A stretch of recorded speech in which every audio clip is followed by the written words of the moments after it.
آپ کی پرورش بیت اللحم میں ہوئی۔ آپ نے بچپن ہی میں کافی علم حاصل کر لیا، کیونکہ آپ کو اور آپ کی والدہ کو اللہ تعالیٰ نے جہان والوں کے لیے اپنی قدرت کی نشانی ٹھہرایا ہے۔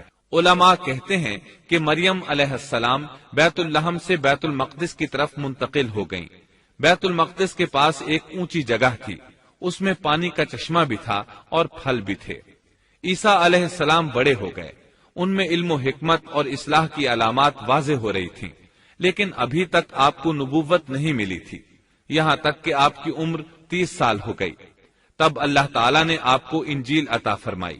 اس کے بعد آپ نے اللہ کے رسول کی حیثیت سے دین کی دعوت شروع کی۔ اللہ تعالیٰ سورۃ المائدہ آیت 46 میں فرماتے ہیں، اور ہم نے ان کے پیچھے عیسیٰ ابن مریم کو بھیجا جو اپنے سے پہلے کی کتاب تورات کی تصدیق کرنے والے تھے، اور ہم نے انہیں انجیل عطا فرمائی جس میں نور اور ہدایت تھی، اور وہ اپنے سے پہلے کی کتاب تورات کی تصدیق کرتی تھی اور پرہیزگار لوگوں کے لیے سراسر ہدایت اور نصیحت تھی۔ اکثر مفسرین کا اس پر اتفاق ہے کہ عیسیٰ علیہ السلام کو 30 سال کی عمر میں انجیل عطا کی گئی، ساتھ ہی اللہ تعالیٰ نے انہیں عظیم معجزات عطا فرمائے۔ سورہ آل عمران آیت 48 اور 49 میں اللہ تعالیٰ فرماتے ہیں، اور اللہ اسے لکھنا اور حکمت اور تورات اور انجیل سکھلائے گا، اور وہ بنی اسرائیل کی طرف رسول ہوگا کہ میں تمہارے پاس تمہارے رب کی نشانی لایا ہوں۔ میں تمہارے لیے پرندے کی شکل کی طرح مٹی کا پرندہ بناتا ہوں، پھر اس میں پھونک مارتا ہوں تو وہ اللہ تعالیٰ کے حکم سے پرندہ بن جاتا ہے، اور اللہ کے حکم سے میں مادرزاد اندھے کو اور کوڑھی کو اچھا کر دیتا ہوں اور مردے کو جلا دیتا ہوں، اور جو کچھ تم کھاؤ اور جو اپنے گھروں میں ذخیرہ کرو میں وہ تمہیں بتا دیتا ہوں۔ اس میں تمہارے لیے بہت بڑی نشانی ہے اگر تم ایماندار ہو۔ اس طرح عیسیٰ علیہ السلام بنی اسرائیل کی طرف مبعوث ہوئے۔ تمام نبی کسی خاص قوم کی طرف مبعوث ہوئے ہیں، جبکہ نبی اکرم صلی اللہ علیہ وسلم تمام انسانوں اور جنوں کے لیے رسول بنا کر بھیجے گئے۔ یہ آپ کی خصوصیات میں سے ایک امتیازی خصوصیت ہے۔ اللہ تعالیٰ نے عیسیٰ ابن مریم علیہ السلام کو عظیم معجزات عطا فرمائے۔ پیدائشی اندھا بینا ہو جاتا، کوڑھی کا کوڑھ دور ہو جاتا، برس والے کے جسم پر ہاتھ پھیر دیتے تو اس کا برس ختم ہو جاتا، مٹی کے پرندے بنا کر پھونک مارتے تو وہ اڑنے لگتے۔ لیکن سب سے بڑا معجزہ اللہ تعالیٰ نے آپ کو یہ عطا فرمایا کہ آپ نے اللہ کے حکم سے مردوں کو زندہ کیا۔ سورہ آل عمران آیت 50 اور 51 میں ہے، اور میں تورات کی تصدیق کرنے والا ہوں جو مجھ سے پہلے ہے، اور میں اس لیے آیا ہوں کہ تم پر بعض وہ چیزیں حلال کر دوں جو تم پر حرام کر دی گئی ہیں، اور میں تمہارے پاس تمہارے رب کی نشانیاں لایا ہوں، اس لیے تم اللہ سے ڈرو اور میری فرمانبرداری کرو۔ یقین مانو کہ میرا اور تمہارا رب اللہ ہی ہے، تم سب اسی کی عبادت کرو، یہی سیدھی راہ ہے۔ لوگوں نے تمام نشانیاں دیکھی لیکن پھر بھی کفر پر ڈٹے رہے، عیسیٰ علیہ السلام کی تکذیب کرتے رہے۔ اللہ تعالیٰ سورہ آل عمران آیت 52 میں فرماتے ہیں، مگر جب عیسیٰ نے ان کا کفر محسوس کر لیا تو کہنے لگے، اللہ کی راہ میں میری مدد کرنے والا کون ہے؟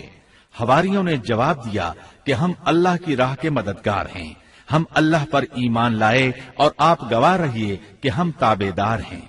سورۃ الصف میں اللہ تعالیٰ عیسیٰ علیہ السلام کی زبانی فرماتے ہیں کہ انہوں نے ایمانداروں کو مخاطب کر کے کہا، اے ایمان والو، تم اللہ کے مددگار بن جاؤ، جس طرح مریم کے بیٹے عیسیٰ نے حواریوں سے فرمایا کہ کون ہے جو اللہ کی راہ میں میرا مددگار بنے؟ حواریوں نے کہا، ہم اللہ کی راہ میں مددگار ہیں۔ پس بنی اسرائیل میں سے ایک جماعت تو ایمان لے آئی اور ایک جماعت نے کفر کیا، تو ہم نے مومنوں کی ان کے دشمنوں کے مقابلے میں مدد فرمائی، پس وہ غالب آ گئے۔ اس کے بعد اللہ تعالیٰ نے دین عیسوی کو یہودیوں کے مذہب پر غالب کر دیا۔ جب لوگوں نے کفر کیا اس وقت صرف حواری آپ پر ایمان لائے تھے، ان کی تعداد صرف 12 تھی۔ بعد میں دین عیسوی کو اللہ تعالیٰ نے مکمل طور پر غلبہ عطا فرمایا۔ حواری ایمان ضرور لائے تھے لیکن ان میں کسی قدر تردد تھا۔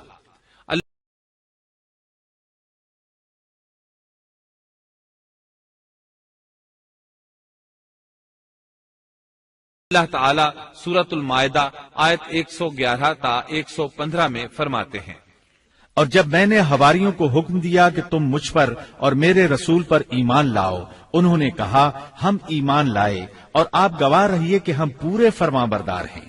وہ وقت یاد کے قابل ہے جبکہ حواریوں نے عرض کیا، اے عیسیٰ ابن مریم، کیا آپ کا رب ایسا کر سکتا ہے کہ ہم پر آسمان سے ایک خوان نازل فرما دے؟ آپ نے فرمایا کہ اللہ سے ڈرو اگر تم ایماندار ہو۔ وہ بولے کہ ہم یہ چاہتے ہیں کہ اس میں سے کھائیں اور ہمارے دلوں کو پورا اطمینان ہو جائے اور ہمارا یہ یقین اور بڑھ جائے کہ آپ نے ہم سے سچ بولا ہے اور ہم گواہی دینے والوں میں سے ہو جائیں۔ عیسیٰ ابن مریم نے دعا کی کہ اے اللہ، اے ہمارے پروردگار، ہم پر آسمان سے کھانا نازل فرما کہ وہ ہمارے لیے، یعنی ہم میں جو اول ہیں اور جو بعد ہیں، سب کے لیے ایک خوشی کی بات ہو جائے اور تیری طرف سے ایک نشان ہو جائے، اور تو ہم کو رزق عطا فرما دے اور تو سب عطا کرنے والوں سے اچھا ہے۔ حق تعالی نے ارشاد فرمایا کہ میں وہ کھانا تم لوگوں پر نازل کرنے والا ہوں، پھر جو شخص تم میں سے اس کے بعد کفر کرے گا تو میں اس کو ایسی سزا دوں گا کہ وہ سزا دنیا جہان والوں میں سے کسی کو نہ دوں گا۔ اور یہ اللہ تعالیٰ کی سنت ہے کہ جب منہ مانگا معجزہ آ جائے اور اس کے بعد بھی لوگ کفر کریں تو وہ تمام لوگ ہلاک کر دیے جاتے ہیں۔ آخر کار وہ کھانا اترنے لگا، انہوں نے اس کھانے کو کھایا اور ایمان پر قائم رہے، البتہ ان میں سے ایک نے خیانت کی، اس کا ذکر آگے آئے گا۔ ان مسلسل معجزات کا لوگوں میں چرچا ہونے لگا۔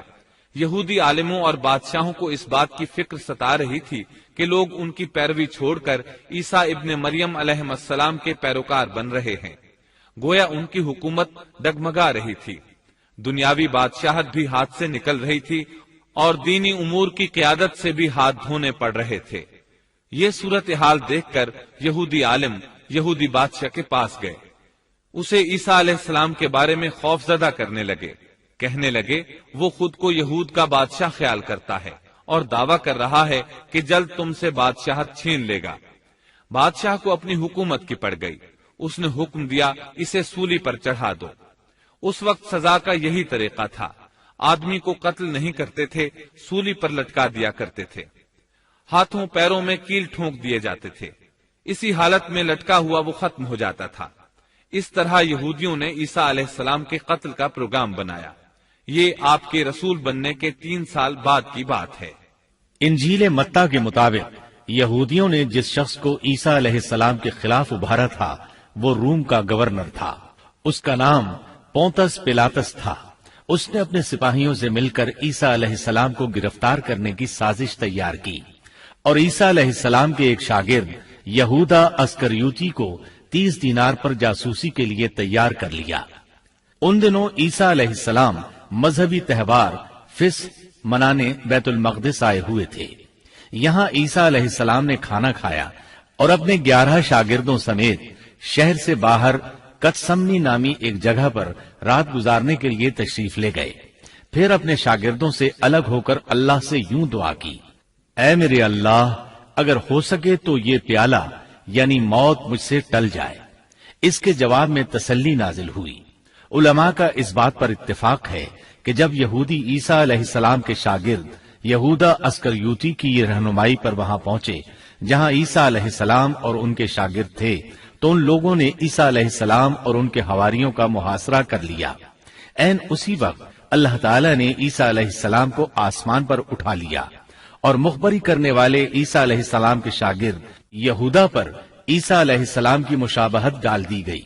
چنانچہ حکومت کے اہلکاروں، یہودیوں، حتیٰ کہ خود حواریوں نے بھی اسی کو عیسیٰ سمجھ لیا اور اسی کو لے جا کر پھانسی پر چڑھا دیا، جیسا کہ سورۃ النساء میں اللہ تعالیٰ فرماتے ہیں، اور اس وجہ سے بھی ہم نے ان پر لعنت کی کہ انہوں نے کہا کہ ہم نے مسیح ابن مریم جو کہ اللہ کا رسول ہے اسے قتل کیا ہے، حالانکہ نہ انہوں نے اسے قتل کیا اور نہ سولی دیا، لیکن ان کو شبہ پڑ گیا، اور جو لوگ اس میں اختلاف کر رہے ہیں وہ خود شک میں ہیں، انہیں حقیقت حال کا کچھ علم نہیں، محض ظن کے پیچھے لگے ہوئے ہیں، اور یہ یقینی بات ہے کہ انہوں نے عیسیٰ ابن مریم کو قتل نہیں کیا تھا، بلکہ اللہ نے اسے اپنی طرف اٹھا لیا تھا، اور اللہ بہت زور آور اور حکمت والا ہے۔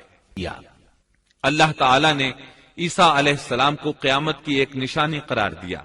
سورۃ الزخرف آیت 61 میں ہے، اور یقیناً عیسیٰ قیامت کی علامت ہے، پس تم قیامت کے بارے میں شک نہ کرو اور میری فرما برداری کرو، یہی سیدھی راہ ہے۔ قیامت کے قریب عیسیٰ علیہ السلام آسمان سے نازل ہوں گے، اور ان کا نزول اس بات کی علامت ہوگا کہ اب قیامت قریب ہے۔